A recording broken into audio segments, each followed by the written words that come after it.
we basically got a release date for 12.0.5, and it's probably a lot sooner than you think, but we've got some good evidence as to why we're going to get this actual date in here and locked in.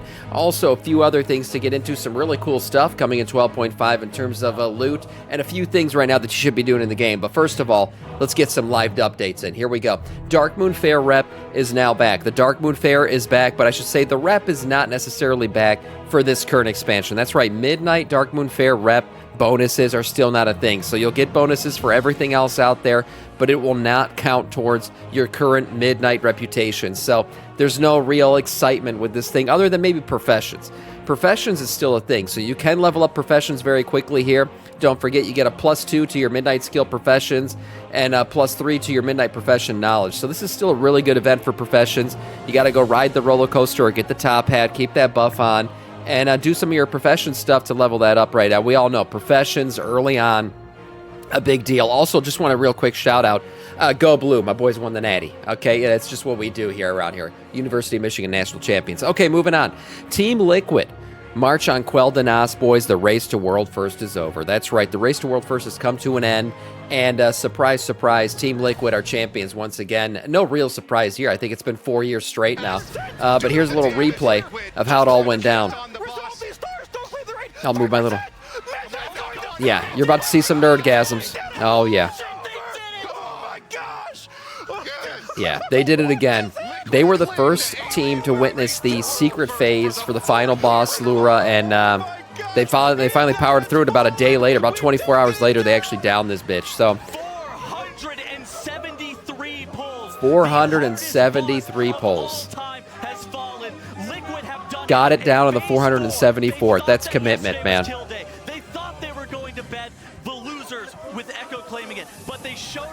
Yeah, I love to watch the celebrations. And they have claimed world first for the 4th time in a row. Wow. Yeah, fourth time in a row. Fourth time in a row they got it done. That push was so incredible. Yeah, so Team Liquid did it again, boys. Yeah, it's kind of becoming their thing now. I watched the Race to World First live today. No, looking forward to watching you wipe on the nerdiest nerdgasms. Yeah, no, definitely. The Race to World First this time around is a little bit weird, right, with the tiered releases of raids and everything, and kind of the holdup that occurred where essentially everyone got caught up and it became a 2-boss race towards the very end, but nonetheless the excitement was still there when we saw Lura go down for the final push here from Liquid, and also seeing the secret final phase. Been a little while since we've had a mythic final phase, but we did get one this time around. Lura basically freaking enrages and starts shooting Voidy boys out from the center, and it's a pretty spastic moment, but Liquid finally got past it. And what does that mean? Well, after the Race to World First ends, typically there's nerfs to some of these bosses, and we are going to see nerfs today with the resets. So a few going on here. First of all, for Belloren, we're seeing nerfs in multiple difficulties, actually, not just Mythic. So on the Mythic stage, though, her health has been reduced by 10%. A few of her abilities have been reduced here. Guardian's Edict now empowers Belloren's damage by 20% on all difficulties. And then we see Light Dive and Void Dive damage greatly reduced on all difficulties, and Light's Echo and Void Echo damage reduced on Heroic and Mythic difficulties. So this fight should be a little bit easier for everybody to do after reset.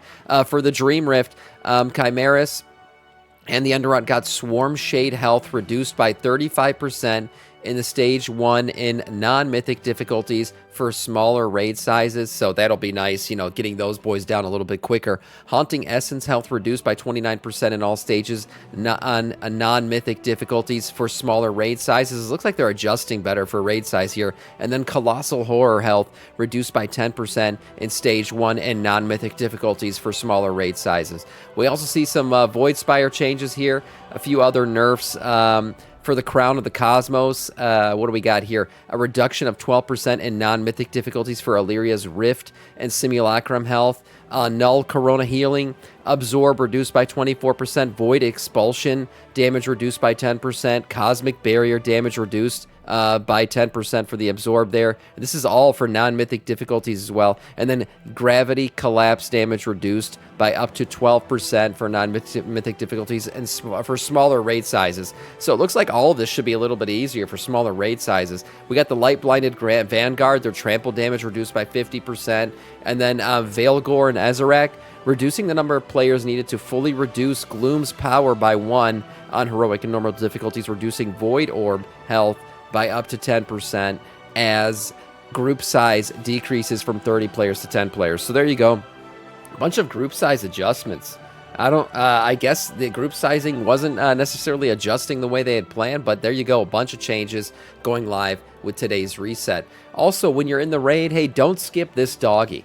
Okay, if you want an interesting shirt, to say the least. I actually got this shirt already. His name is Blinky. He's a mob that you can easily skip in the raid, but if you don't skip him, you might get your shot at Blinky's collar, which is actually a little shirt here that you can win. This thing goes account-wide, special little drop, and it's not that exciting. Look, it's really just a collar. It's just a shirt that's a collar, really. It's really a sexual fetish shirt if I had to be honest about it. But you can get this thing by killing this dog. So make sure you're killing him every time you go into the raid. It's an easy mob to kill, and you get your shot at an interesting shirt that, who knows, could be seen as a rare item one day. Also, something coming from Raid that's interesting, a really cool housing decor item. Yes, I'm going to talk a little bit about housing here. I know the housing Andy's rejoicing and the non-housing Andy's getting all butthurt right now. But this housing decor item that you can obtain from the 3 raids in Midnight Season 1 is interesting here because it actually works as a teleportation device. Yes, this thing will randomly take you to different places in the game. There's a list here, and actually more and more of these places keep popping up on this list every time people try this item. They're all, interestingly enough, related to different places that maybe Zalateth has been before. They're all Void related. I mean, we're going to Ahn'Qiraj, Netherstorm, the Storm Peaks, Koresh, Caverns of Time, Shadowmoon Valley, Tears Fall Glades, Howling Fjord, Az-Kahet, Mount Hyjal, Voidstorm Uldum. Yeah, there's a lot of things here. Ash-Kahet again, Irideth, Vale of the Eternal Blossom, Najatar, and the Isle of Quel'Danas, to name a few here. And as I said, more and more shit keeps adding to this list. Yeah, speaking is hard, no doubt. Some of these names are a bit of a tongue twister. But overall, a really cool looking toy, something that you can get from Raid. It drops off of Lura, and the final boss, essentially, in all of the Raid in the March of Quel'Danas here. And yeah, it's a functional toy, an actual portal that takes you to different places. A pretty cool item there. If you didn't know, Noblegarden did go live yesterday, another event that's currently live outside of raiding, a little bit less hardcore if you're into that kind of shit. Currently, it is live in Silvermoon City, so you can actually do hag hunts now in the updated Silvermoon in Falcon Wing Square, but you can also go back to all the old zones here, both Alliance, Horde, and Neutral related, and actually do some egg hunting if you're into the Noblegarden event. This event will go live and stay live until April 13th. They went live just yesterday, so if you want to, it's a pretty cool event just to take place in. There's also a boss, a world boss that you can kill. His name is Dante Swiftplume. So Deontay Swiftplume, or Deontan Swiftplume, however you say that. Go kill him every day, and you can get yourself a shot at some loot here. One thing that did change this year's event is the Duck Disguiser, which was famously, brought up by the community as being something that would require you to play this game for 6 years and do the event for 6 years in a row to actually get all the Duck Disguiser colors. Well, Blizzard has changed that. Now those things can drop freely. There's no longer a restriction on it, so you can actually get all these. Also, a few things that were added to this this time around for the Noblegarden event. We see that Dante Swiftbloom now drops some Transmog. So there's these 2 Transmog outfits here. Some, very floral looking stuff, very themed with the Noblegarden event. And then a few other things that you can get, obviously, and continue to do egg hunting if you're into that. Again, this event will close on April 13th. And now the important thing. 12.0.5, just around the corner. This is a release candidate now build in the PTR, which means people have been data mining a little bit, and they've actually discovered when this thing is going to drop. So 12.0.5, if you don't remember, Void Assaults are coming, the prop hunt's coming, some also new housing event shit and other things are coming. So it's a 0.5 patch, nothing crazy happening. Those Void Assaults might be fun to do. Remember, those Void Assaults are going to have like open world shit and some instant stuff going on with them, so there could be some fun things to get out of it. Some really cool Transmog coming as well, and other changes that we'll talk about here in a second. But what's interesting is we now know when this thing's going live. So while Blizzard hasn't officially revealed the release date for the first Midnight content patch, a hidden event was found on the in-game calendar during PTR testing, releasing on April 21st. These predictions have proven to be quite right in the past when looking at these hidden events. And the thing that's interesting about April 21st is it's exactly 54 days after the release of the expansion. If we look back at the last 2 expansions, when did the first 0.5 patch drop? 56 days out from the actual expansion release for Dragonflight and the War Within. So I would say it's a pretty safe bet to put us at that timeline of April 21st. That makes sense. That does put us on a reset day. Only 2 weeks away, guys. 2 weeks away. So for the EU, it would be probably April 22nd. But basically, that puts us at a 2 weeks away release date, April 21st. We're getting content in this game. Yeah, I mean, it does feel pretty quick.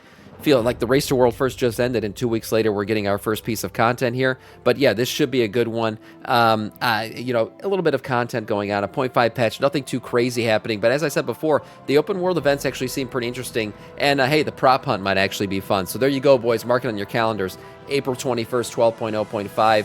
And we are getting some really cool transmog out of this patch. We don't know where all this transmog comes from yet, but we have noticed that some of it's actually very Sunwell Plateau inspired, but with void colors involved. So let's check some of these things out. First of all, we were looking at some of these the other day. If you're a Sunwalker Tauren Paladin, you are going to eat like a fucking king during this patch, because you are getting a ton of Paladin-esque, you know, totem-looking weapons and transmog and shit. I mean, really cool-looking stuff for anybody who's played a Tauren Paladin out there. Sunwalker Paladins don't get enough attention, I think. I think we've gotten a lot of, you know, the Blood Elf Paladin, you know, storyline and everything lately.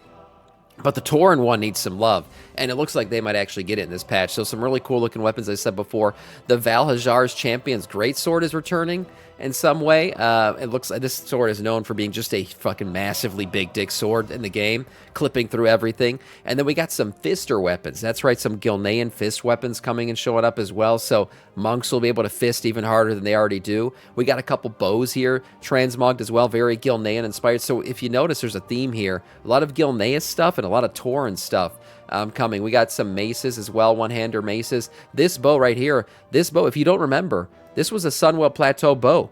It's up-resed a bit now, and very voidy, obviously, different colorway here. So this is a pretty good-looking bow for anybody who's interested in bows and shit, hunters out there having a good time. Some guns as well, some other fist weapons, a few daggers. So Sunwell Plateau weapons returning in void form. What does that mean for the story and everything going forward? I guess it's going to be somewhat, it has to do probably with the new void well, or whatever, the dark well as they're calling it. So cool-looking weapons. Yeah, actually some really good-looking ones here. And then also miscellaneous weapons.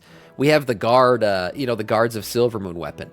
It's a good-looking one. Anyone who wants to RP is the Guard of Silvermoon. We already seen the shield and everything else are going to be made available soon. So this is a nice-looking weapon, something that we'll be able to get. Again, we don't know how we're going to get a lot of these things, but we do know they're coming in 12.0.5. So be excited for that. And also, one thing, a reminder here to be excited for, yeah, you'll be able to decide how your weapons actually hold on your body.